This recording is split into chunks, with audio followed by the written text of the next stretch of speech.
Hi, in this video clip, we will be looking at the geometric representation of the covariance matrix and eigenvectors. So in this figure, I have just plotted some data along with its eigenvectors. And this u1, u2 would be its eigenvectors approximately. And we already know that the projections of the data along the eigenvectors, the projections are uncorrelated. Now let's take a look at that. So if you take this data and you project it along u1, right, it would be some value on the u1 line, and you would find that if you take any point on the u1 line, then the u2 projections, it could be positive or it could be negative, right? With the result that the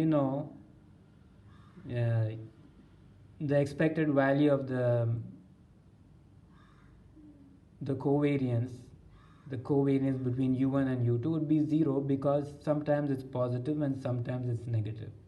And that's true of any point on u1. For any point in u1, you would notice that there would be points on that side of it, on the other side as well, right?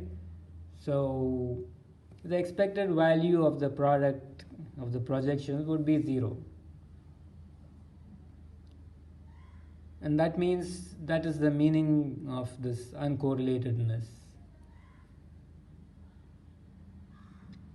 Whereas if you consider the original axis d1, d2, you would notice that, for example, a point here, meaning the value of this point, projection on d1 and d2, that's basically the actual value of the coordinates of the point.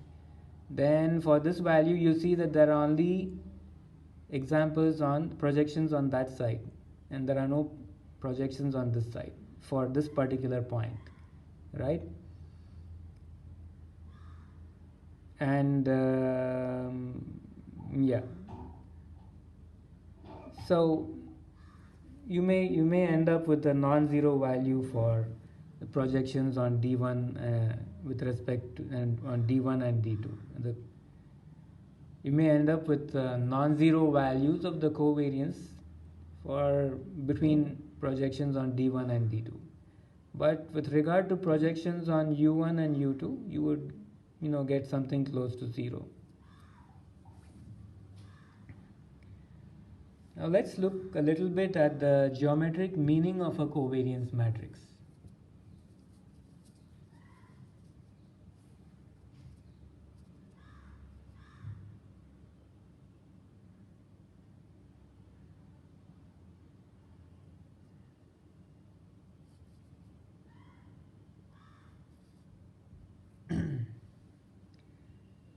So let's take, in this figure, u1 and u2 are your eigenvectors, and we have also always considered that u1 and u2 are unit vectors, but I've just marked it with a cap just to make it more explicit. Now let's see what are the projections of u1 with respect to the original axes d1 and d2. When you do that, you find that the projection of u1 on d1 is cos theta, where theta is this angle, and the projection of u1 on d2 is sin theta. So if I were to write down P as u1, u2, if you remember that every covariance matrix could be decomposed as PD, P transpose. So if I write down P using the eigenvectors, then u1 would be cos theta and sin theta, because this is the projection on d1 and that is the projection on d2. Because the u1 is a unit vector, and the projection, we've discussed briefly that this could be like the norm of u1 into cos theta, right? But the norm of u1 is unity, and so the projection of u1 along d1 would be just cos theta. Now let's look at the projection of u2 along d1 and d2. If you project u2 along d1, and that would be obtained by doing u2 sine theta, right? u2 sine theta. And you know the norm of u2, magnitude is unity, so you would just get sine theta. But now it turns out this sine theta is negative in sign because it occurs on the other side of the axis. This is positive and that is negative. So the projection of u2 on the axis is minus sine theta. And the projection of u2 on d2 would be cos theta, right? And this is the positive side. So if I fill up the entries in the P matrix, I would get cos theta, sin theta, minus sin theta, and cos theta.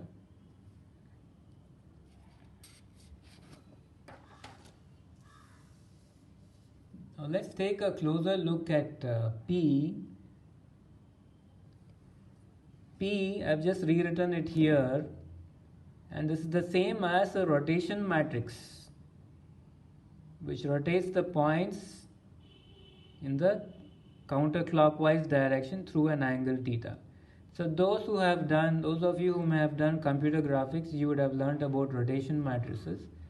And you know, to rotate the points counterclockwise through an angle theta, and so this is the matrix, right? And similarly, if you want to rotate clockwise, then you would take the transpose of this. So now let's see what sigma actually is.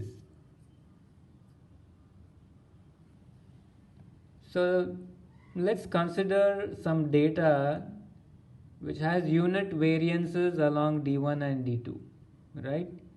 It has same variance in all directions. So it's, you know, the footprint is just a circle. And I've considered the same u1 and u2, the same orientations as before. And please remember that u1 and u2 actually represent the data, right?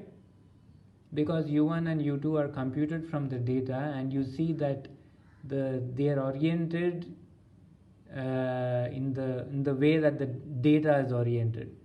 So please bear in mind that u1 and u2, they are actually representing your data, right?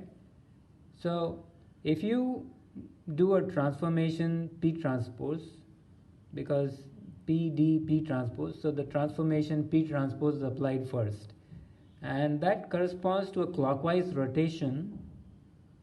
And when you do a clockwise rotation of u1 and u2 with an angle theta, that aligns the u1 and u2 with your axes d1 and d2. So now your u1 and u2 are aligned with d1 and d2. Next, you apply a scaling transformation.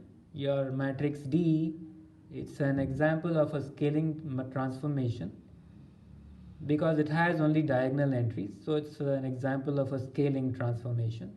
So it would extend u1 by some amount and u2 by some amount, right?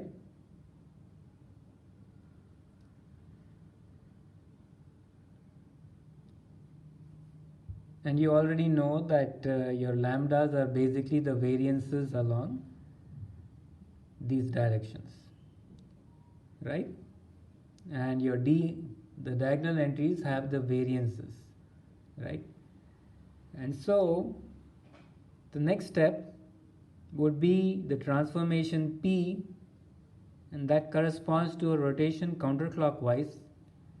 And so when you rotate counterclockwise, you get a footprint that matches your data, which means, interestingly, that the covariance matrix is just a transformation which would transform data that has unit variance in D1 and D2 directions. It would transform that data to data which has a footprint, matching the data, right? It would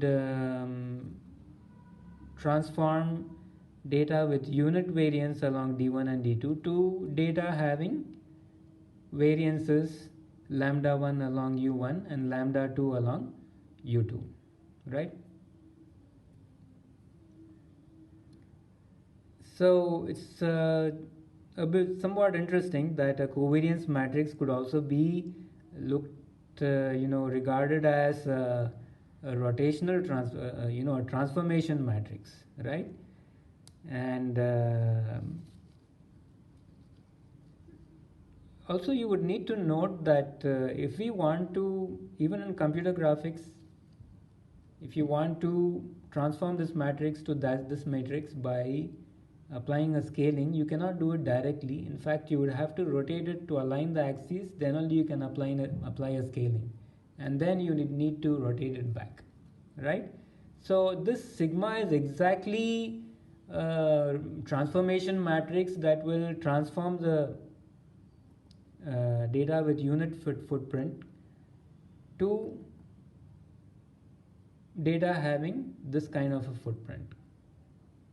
Okay, so this is about the geometric interpretation of this covariance matrix and your eigenvectors. Thank you very much.